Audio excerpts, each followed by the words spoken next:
Makgadikgadi Pans are amongst the largest, flattest places on the whole Earth and can be easily seen from outer space. This is our first sight of Sowa, as you...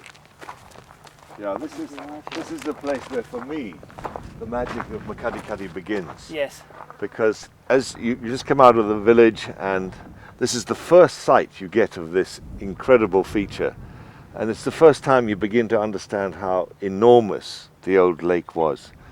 That's Sowa Pan that we're looking at now, but you have to understand that where we're standing now is about 949 meters above sea level, but the old lake, the highest level of the old lake, was 945 meters above sea level. This is the super lake that covered the whole of northern Botswana. It goes from here all the way to Kasane, all the way past Maun, a third of the delta, the whole of Nxai Pan, the whole of Savuti, the whole of Mababi Depression. You'd have stood here when the lake was at its greatest extent, and you'd have seen nothing out there but water. Absolutely nothing at all. And just a few meters away, there's a relic, an ancient shoreline where waves rolled up and smashed on the shore and made a beach of pebbles, and they're all rounded. Let's go down and have a look at it. Yeah, it's not very far away. See how they're all rounded? Yes. So this was a beach. This was where the waves came in, and they have a fetch of 150 kilometers. They become pounding in here, great big swell smashing on the shore, and then moving these pebbles. Look at them, hundreds of them, all rounded. It must have been an extraordinary place. Look at this. Yeah, these are beach stones. Yeah, these are all beach stones, exactly. Yeah. Look at them, so typical beach stones. Yeah. And just imagine being here and hearing the sound of the surf rolling all the pebbles. Yeah. Like a pebble beach, whoops. And it's so dry and dusty, it's just such an inhospitable place right now. Our convoy reaches Sowa Pan, the remnant of the bed of the super lake. Driving on the pans is treacherous. Thick black mud lies in wait to catch our vehicles. For this evening though, we're going to take it easy, make camp, and early rise to walk up the 400-foot escarpment that lies on the southern edge of Sowa Pan.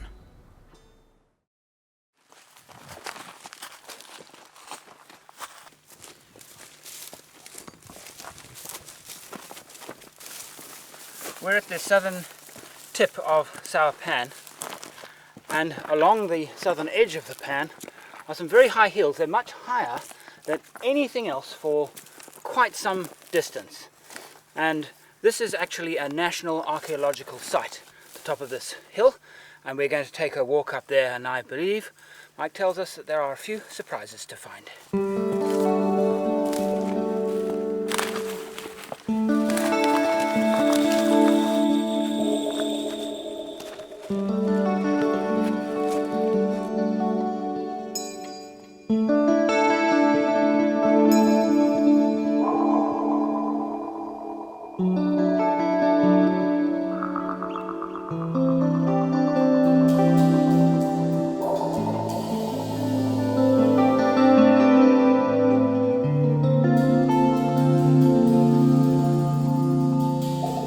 Having made it up the hill, it's quite a climb. If you're fit, unlike me, you probably won't find it too difficult.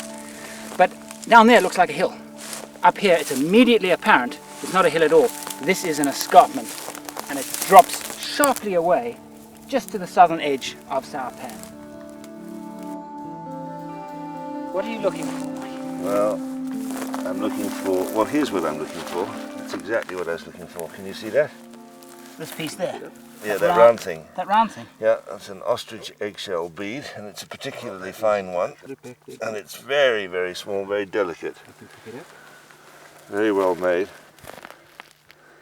Pretty good, considering that was made without the use of iron, and probably 1,000 years ago.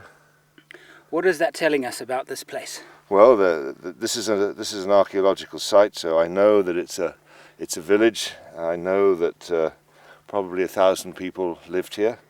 Around that number, we can't possibly tell. And we know from work that has been done here that it was occupied somewhere around 1000 AD, 1200 AD. See this stone? What do you notice about this stone? Round. Exactly. And it's clearly been in water. It's been rolled and rolled and rolled in water, and it's completely smooth and rounded. And we look around here and we think to ourselves, wait a moment, we're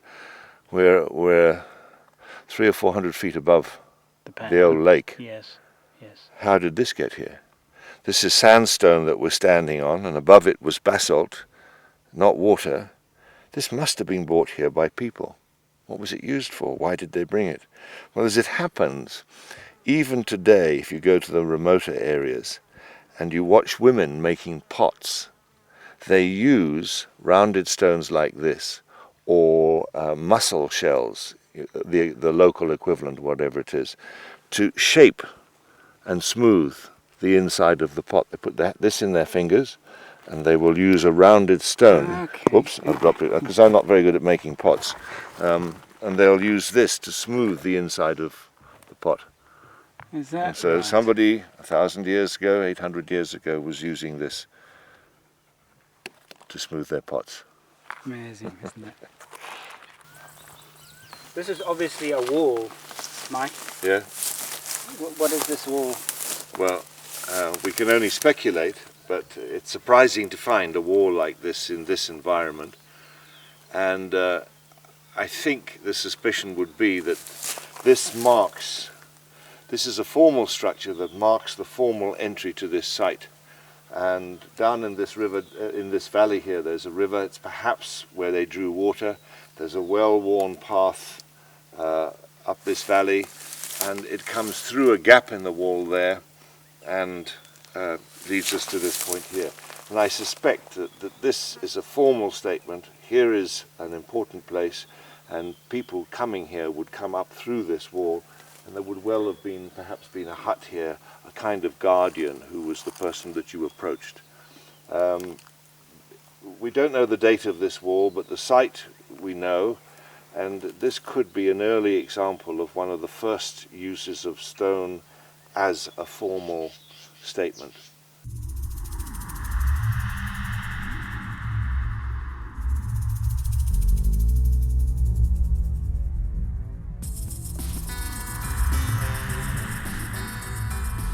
Onto Kubu Island, the only regularly visited part of Sowa Pan. Just arrived at Kubu Island on the western side of Sowa Pan. Every time I come here, I am in awe of the place. It is just something extraordinary. This is a national heritage site, archaeological site. Probably the only place in the Makgadikgadi that is regularly visited by self-drive tourists. But it is an extraordinary place. And if you ever visit the Makgadikgadi, make your way to Kubu.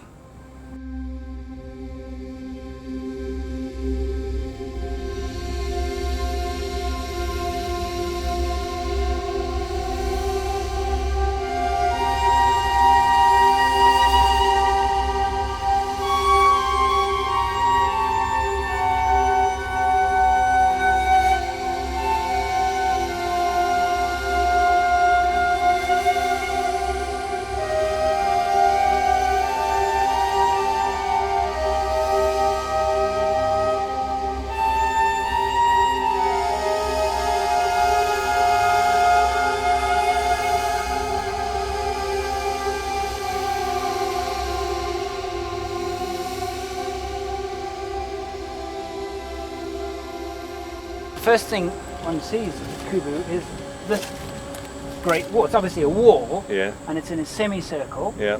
This stone wall structure in front of us is what is often called the lost city.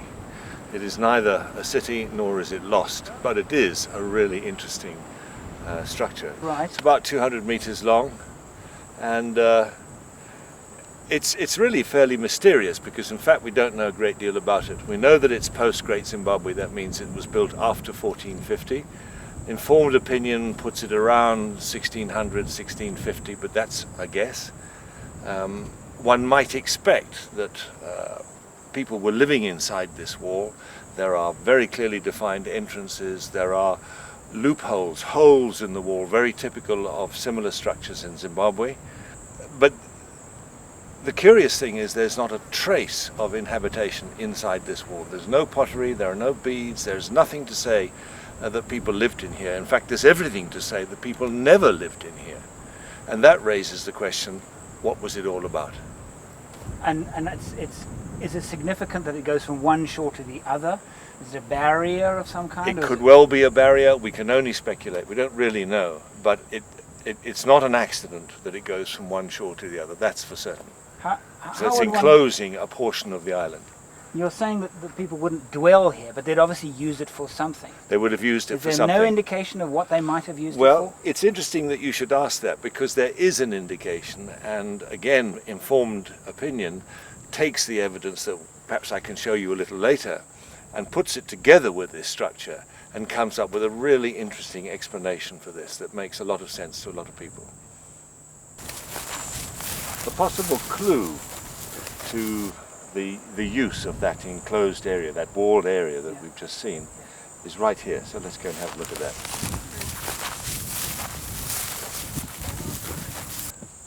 There are curious features like this stone cairn in front of you. See this rounded shape here? There's another one over there. There's another one over there. And they're completely mysterious. People at first thought they might have been graves, but the museum has excavated 2 of them and there is nothing underneath them. And the possibility exists, and we can only speculate on this, but the possibility exists that many African tribes have initiation ceremonies, and in some parts of Africa, those initiation ceremonies, which might take place every 2 or 3 years and mop up, if you like, all the youngsters of suitable age, 16, 17, 18, down to perhaps 15, and they would go to a place that is remote. They would have their initiation ceremony, and some tribes mark that ceremony with a cairn of rocks. We don't know if that's the case here, but it's a very likely explanation, especially when you think of the fact that there are nearly 200 cairns like this on Kubu Island. That's a lot of them. And it puts into perspective a possible use of the ruins that we saw earlier on. Remember, there's no sign of anybody living in that area, although there are other sites on this island where people clearly did live at a different time span. But there's no pottery in there, there's no hut bases, there's nothing to suggest people lived there. So what was it used for? And the implication is that it might have been the place where initiation ceremonies were held, and that these cairns, these 200 odd cairns that litter this island, you can see them extending all the way up the hill slope and over the other side, they in some way mark or commemorate those ceremonies.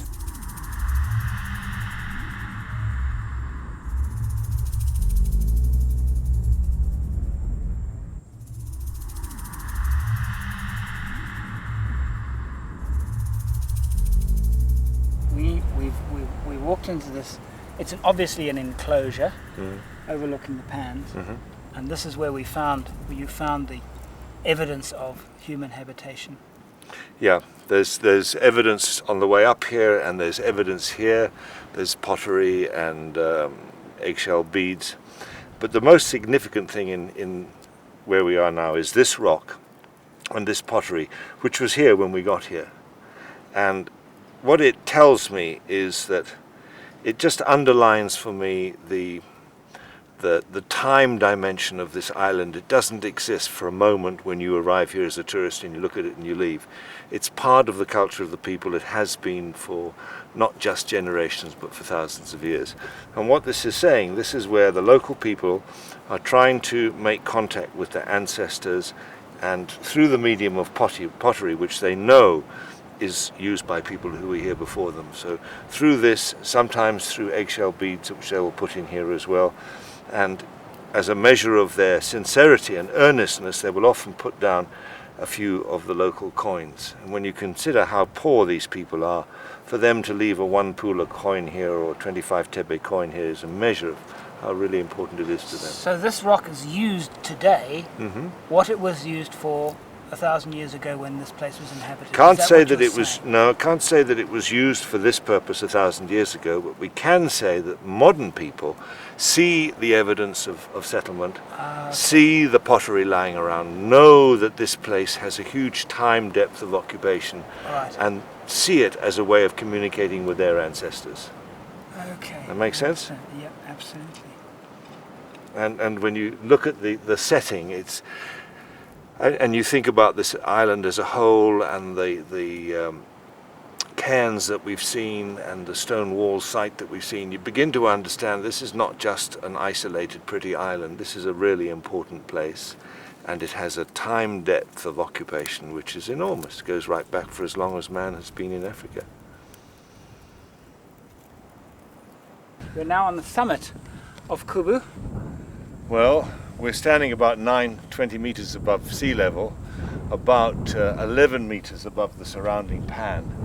And what the story is here is these smooth granite rocks tell us that at one stage this place exactly where we're standing was a tiny little islet emerging from this vast sea, and that around them waves were crashing onto these rocks, waves that started 140 kilometers away and had a long fetch and were probably quite big, and they crashed onto the rocks here, surged around it, and would have moved any material that was movable up and down, creating a pebble beach. And in fact, just behind me here on the ground down here, there are thousands of rounded stones that are clear evidence of a pebble beach that marked like a tonsure a circle around this single rock. And had you stood here when the lake was present, except for the escarpment that you can see in the background, apart from that, you would have seen nothing but water in every direction that you know. It would have been extraordinary to be here at that time. How long ago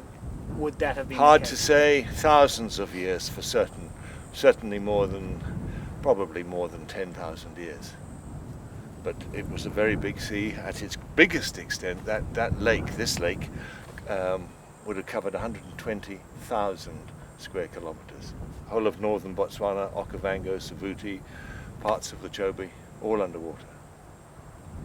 And this little tiny islet here, you and I would have been standing here saying it's a bit cold and we're getting wet from the spray, but gosh, it's beautiful. Right, what we're going to do now is something a little bit risky. Due south from Kubu are two islands. They're called South Islands. It's 10 kilometers across open pan. Mike reckons it'll be fine. Personally, I'm a little bit nervous, but we're going to do it anyway. See you on South Island. So it's goodbye Kubu. We will see you again sometime in South Island. See it ahead. This actually looks quite scary. It's a very big piece of pan. But Mike is very experienced in these pans, probably more experienced than anybody. So here we go. Here we go into the wild blue yonder.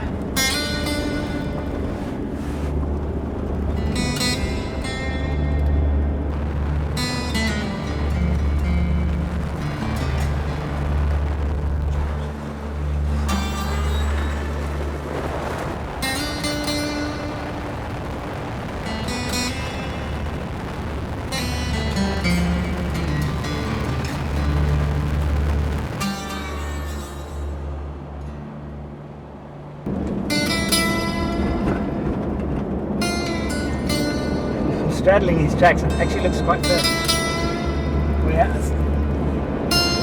How far are we across? Not quite halfway. The steering becomes so sensitive. Keeping the steering wheel dead straight. Not sinking in much. About halfway now. Look at that.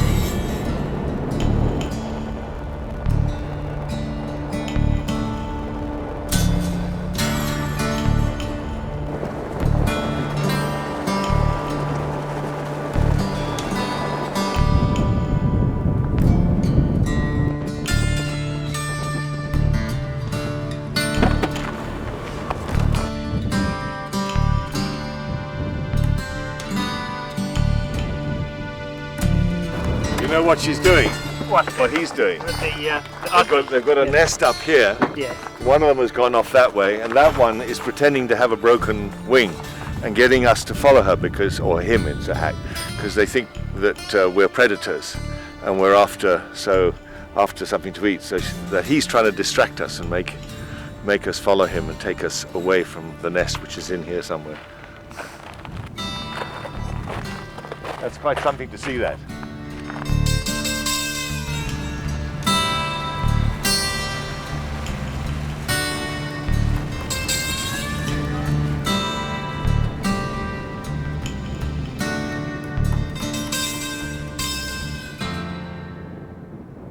This is typical driving in the Makgadikgadi. Absolutely beautiful. You go across the pan, it's all hunky-dory, and suddenly the vehicle gets sucked in. And this is what happens. The mud is very sticky and it sticks absolutely everywhere. Look at this here. It's been forced. See, look at this. Unbelievable. Now that piece that I drove through now was probably less than 100 meters, probably 50 meters. And during that time, when you hit it, you can't turn the steering wheel. You have to keep the steering wheel absolutely straight. The vehicle will not turn. And even if you turn it slightly, you can feel the power being absorbed and the vehicle wants to slow down. So keep it in a low gear. And when that happens, open the throttle and keep clear. Get out of the soft patch. It's really the only way of apart from avoiding it completely, getting out of it. The other thing to consider, if you're lucky enough to be driving with another vehicle, don't drive in that vehicle's tracks, but straddle them. You'll be able to read the thickness of the mud, if there is any, by the vehicle in front of you's tracks. The other thing is that if you want to cross to an island or something like that, and you actually do have to cross a section of pan, look out for cattle tracks. The cows here seem to have a sixth sense about what is soft and what isn't. And if you see cattle tracks, even if they're fairly old, there's a reasonable chance that that is the safest way across.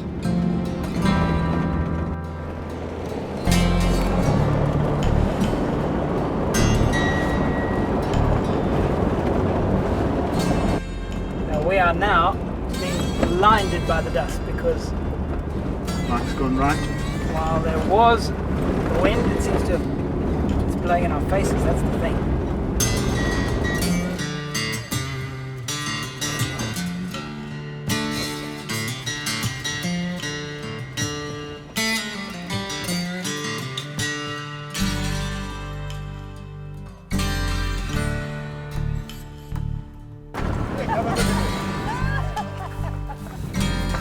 Tell me that is not incredible colours. Look at that. What do you think? He's we made it. We made it. There were one or two patches. Did I throw up any mud? No, you didn't. No, I don't Yeah, think but so. Andrew threw up in the car. Oh, look at this place. Look at the colours. Look at the colours here. And this combination of gold and brown and black is just incredible.